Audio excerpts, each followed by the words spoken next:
Hello everyone, আসসালামু আলাইকুম। বরাবরের মতো আজকে আবার চলে এসেছি আপনাদের জন্য খুবই মজার একটা রেসিপি নিয়ে। তো দেখে নিশ্চয় বুঝতে পেরেছেন আজকের রেসিপিতে কি থাকছে। আজকে আপনাদের জন্য পিৎজার যে একটা ফিলিং তৈরি করা হয়, অর্থাৎ যেহেতু আমি এটা চিকেন পিৎজা তৈরি করেছি, চিকেন পিৎজা তৈরি করার জন্য চিকেনের যে ফিলিংটা রেডি করা হয় তা কিভাবে তৈরি করবেন ঘরোয়া কিছু উপকরণ দিয়ে, তার একটা সহজ রেসিপি আজকে আমি আপনাদের সাথে শেয়ার করতে যাচ্ছি। তো চলুন তাহলে মূল রেসিপিতে যাওয়া যাক। পিৎজা তৈরি করার জন্য এখানে আমি কিছু চিকেন নিয়েছি, আর এই চিকেনগুলোকে খুবই ছোট ছোট করে টুকরো করে নিয়েছি। এর মধ্যে দিয়ে দিলাম লবণ এবং লেবুর রস। এর মধ্যে 1 চা চামচ পরিমাণ লেবুর রস দিয়ে সবগুলো উপকরণ একটু ভালোভাবে মেখে নিয়েছি। এবার এটিকে 10 মিনিটের জন্য রেস্টে রেখে দিব এবং ঠিক 10 মিনিট পর এর মধ্যে দিয়ে দিব আদা বাটা 1/2 চা চামচ পরিমাণ এবং রসুন বাটা 1/2 চা চামচ পরিমাণ। গরম মশলা বাটা দিয়েছি 1/2 চা চামচ পরিমাণ। এর মধ্যে এলাচ, দারচিনি, লবঙ্গ, গোলমরিচ এই সব উপকরণ রয়েছে। এই গরম মশলা বাটা রেসিপিটি আমার চ্যানেলে দেওয়া আছে, আপনারা চাইলে সেখান থেকে দেখে নিতে পারেন, অথবা এর রেসিপি লিঙ্কটি আমি এই ভিডিওর ডেসক্রিপশনে দিয়ে দিব, আপনারা চাইলে সেখান থেকেও দেখে নিতে পারেন। আমার এই রেসিপিটি দেখে গরম মশলা বেটে এটাকে আপনারা চাইলে 1 মাস ধরে ডিপ ফ্রিজে সংরক্ষণ করতে পারেন, আবার চাইলে 7 দিনের জন্য নর্মাল ফ্রিজে সংরক্ষণ করে খেতে পারেন। তো দেখতে পাচ্ছেন টক দই দিয়ে দিলাম এখানে 2 টেবিল চামচ পরিমাণ।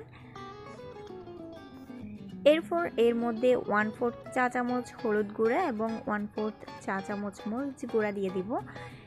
এরপর 1/2 চা চামচ পরিমাণ জিরা গুঁড়া এবং 1/2 চা চামচ পরিমাণ ধনিয়া গুঁড়া এর মধ্যে অ্যাড করব।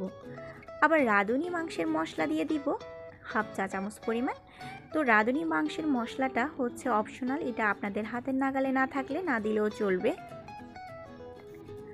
1 চা চামচ পরিমাণ সয়া সস দিয়ে দিব এবং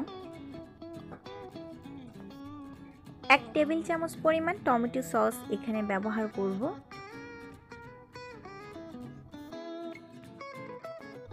এরপর 2 চিমটি পরিমাণ মিক্স হার্বস দিয়ে দিব। এটি কিন্তু অবশ্যই দিতে হবে, পিৎজা তৈরিতে এই মিক্স হার্বস অবশ্যই ব্যবহার করতে হবে। এই মিক্স হার্বসের কারণে খুব সুন্দর একটা ফ্লেভার আসে, যেটা পিৎজাতে খুবই দরকার। 2 চা চামচ পরিমাণ গুঁড়ো দুধ এর মধ্যে অ্যাড করব। তো এটা কিন্তু অপশনাল, আপনারা চাইলে দিতে পারেন, আবার না চাইলে না দিলেও চলবে। এবার এই সবগুলো উপকরণ হাতের সাহায্যে খুব ভালোভাবে মেখে নিতে হবে, এমনভাবে মেখে নিতে হবে যাতে মাংসের সাথে এই মশলাগুলো খুব ভালোভাবে সেট হয়ে যায়।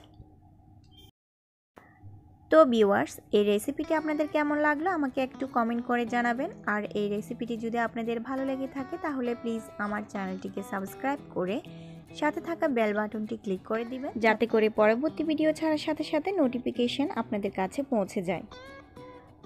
তো দেখতেই পাচ্ছেন ঠিক এইভাবে ম্যারিনেট করে রেখে দিব নর্মাল ফ্রিজে। এটা আপনারা নর্মাল ফ্রিজে রেখে 7 দিনের মতো সংরক্ষণ করতে পারেন।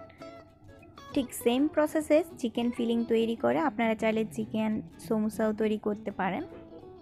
এবার চুলায় একটা কড়াই বসিয়ে দিব এবং কড়াইটা গরম হয়ে যাওয়ার সাথে সাথে এর মধ্যে পরিমাণ মতো তেল দিয়ে দিব। তেলটা গরম হয়ে যাওয়ার সাথে সাথে এর মধ্যে ম্যারিনেট করা মাংসগুলো দিয়ে দিব। একটা কাঠির সাহায্যে খুব ভালোভাবে নেড়ে চেড়ে দিতে হবে।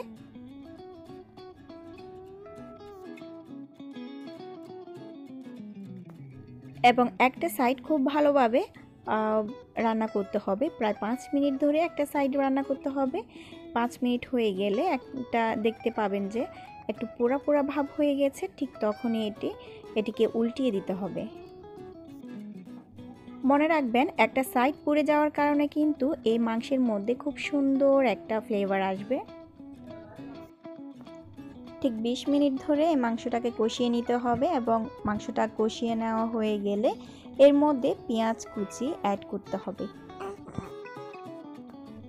আপনারা চাইলে পেঁয়াজ কুচির সাথে এখানে ক্যাপসিকাম, গাজর কুচি এইসবও অ্যাড করতে পারেন। পেঁয়াজগুলোকে ঠিক এইভাবে কিউব করে কেটে নিতে হবে। এতে করে দেখতেও সুন্দর লাগে।